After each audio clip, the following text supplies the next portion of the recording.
નમસ્કાર. જે રીતે લાલો ફિલ્મ વાયરલ થઈ ગઈ હતી તે જ રીતે તેના લીડ એક્ટર કરણ જોશીની ચેટ એક એક્ટ્રેસ નેહલ વડોલિયા સાથે છે તેની વાયરલ થઈ છે. તેની ઉપર ગંભીર આરોપ લગાવવામાં આવે છે. એક્ટ્રેસે આ ચેટ વાયરલ કરી ત્યારબાદ કરણ જોશી ઉપર ઘણા બધા ગંભીર સવાલો ઊભા થઈ રહ્યા છે. શું છે ચેટમાં, પહેલાં તમે આ વિડીયો જુઓ. जब आप किसी को जानते हो और वो ऐसा करे ना तो तुम्हारी रातों की नींद हराम हो जाती है. ये बंदे का मैं मूवी देखने गई थी, इतना बोला बाला था इस मूवी का, इतना पॉपुलर हुआ कि मैं मूवी देखने चली गई और फिर होता है ये, आप खुद ही देख लीजिए. और इसका कहना भी कुछ और ही है इसमें, और इनका कहना ये है कि इसके दोस्त ने लिखा था ये, है ना, और फिर डिसअपियर मूड भी कर देता है इसका दोस्त. वाह.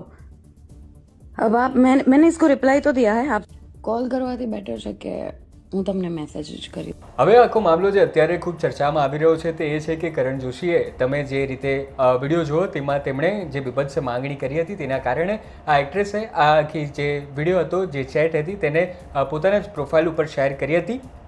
જો કે એક તરફ કહેવાનું એવું છે કે આ જે આખો મામલો હતો તે જાન્યુઆરીનો હતો અને તમે સમય જોઈ શકો છો કે રાતના સમયે આ બધી વાતો થઈ રહી હતી. અને ત્યારબાદ કરણ જોશી જે છે તેમણે પોતે એવું કહ્યું કે તેમનું જે આખું જે આઈડી હતું તે હેક થયું હતું.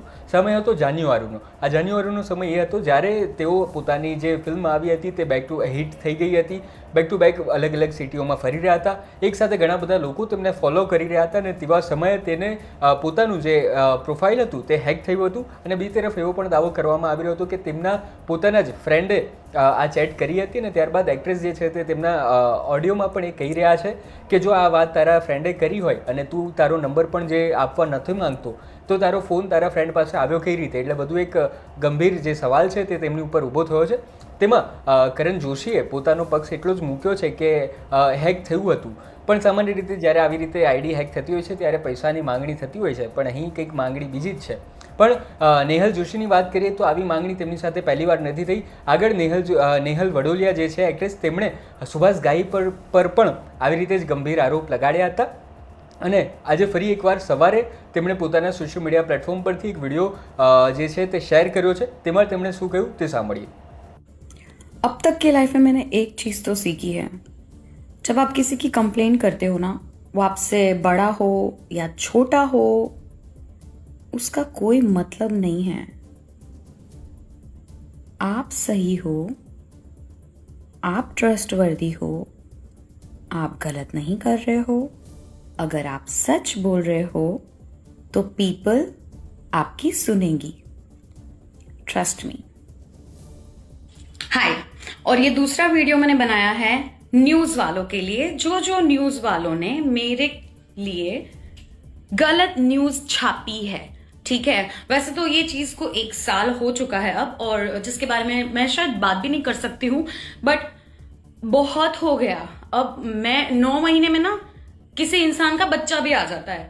ये चीज को 1 साल हो गई है, तो मैं तो अपनी ही चीजों में बहुत ज्यादा परेशान हूं. बट ये लोग और ज्यादा परेशानी ऐड करते हैं, है ना. सम न्यूज पीपल, कौन कौन वो आप देख सकते हो, मैं कुछ ज्यादा नहीं बता सकती हूँ. बट पैसों के लिए जो मेरे लिए बात की है, ठीक है, मैं बताना चाहती हूँ, मुझे इस दुनिया से किसी से भी धूल भी नहीं चाहिए. समझ में आया. और ये बात मैंने जब कोर्ट में रखी थी, इसीलिए चीजें अभी तक स्टॉप नहीं हुई है. तो मिर्च मसाला डाल के अपनी न्यूज बनाना बंद कीजिए, ठीक है. नेहल वाडोलिया को इस दुनिया में किसी से भी एक फूटी कौड़ी धूल भी नहीं चाहिए, धूल. समझ में आया. तो जो चीजें ना पता हो, सबूतों के बिना उस चीजों पे न्यूज मत छापिए. यहाँ किसी की जिंदगी खराब हो जाती है आप लोगों के न्यूज से. किसी की फैमिली किसी से बात नहीं करती है आप लोगों की न्यूज से. तो 1 साल से मैंने मेरी मां से बात नहीं की है. माइंडेड सारे के सारे न्यूज चैनल जो गलत छापते हैं, मैं बोल नहीं सकती हूं.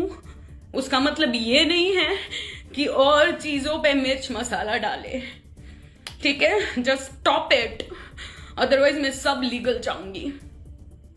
जो न्यूज पैसों वाली छापी है ना, मैं बोल भी नहीं सकती हूँ. આ સાથે વધુ એક વિડીયો પણ તેમણે શેર કર્યો હતો, જેમાં તેમણે એવું પણ કહ્યું છે કે જ્યારે તમારી પાસે સબૂત હોય તો ત્યારે સામેવાળો કોઈ પણ વ્યક્તિ હોય તમારે ડરવું ન જોઈએ ને આવી રીતે તમારે પોતાનો પક્ષ જે છે તે મૂકતા રહેવું જોઈએ. આમાં ખુલીને સ્પષ્ટતા અત્યારે થઈ નથી શકી, કારણ કે અત્યાર સુધી કરણ જોશી ઉપર કોઈ જે છે કરણ જોશીએ અત્યાર સુધી એટલું જ કહ્યું છે કે તેની આઈડી હેક થઈ છે. પણ હવે આગળ શું થાય છે તે જોવું રહ્યું. કરણ જોશીના ગંભીર કરિયર હજી જ્યારે શરૂઆત થઈ છે, લાલુ ફિલ્મ એકમાત્ર સફળતા મળી છે, ખૂબ વધારે સફળતા મળી છે, તેવામાં તેમનું કરિયર શરૂ થાય તે પહેલાં જ તેમની ઉપર આવા ગંભીર આરોપો લાગ્યા છે તે કેટલું સત્ય છે. કારણ કે જ્યારે આવા ગંભીર આરોપો લાગતા હોય છે ત્યારે એક સવાલ એ પણ થતો હોય છે કે શું તેમને પાડી દેવા માટે આવું કરવામાં આવ્યું છે. અને આ ફિલ્મ ઇન્ડસ્ટ્રી છે, આ ઇન્ડસ્ટ્રીમાં આવા જે આરોપો લગાવવામાં આવ્યા છે તે નવા નથી. આગળ પણ આપણે ઘણા બધા આવા આરોપો બીજા બધા કલાકારો તરફથી આવ્યા હોય તેવા જોઈ શકીએ છીએ. ત્યારે વધુ એક આરોપ શું સાબિત કરે છે, આખી વાયરલ ચેટમાં તમને કોનો પક્ષ સાચો લાગે છે તે તમે અમને કોમેન્ટમાં જરૂર જણાવો. ધન્યવાદ.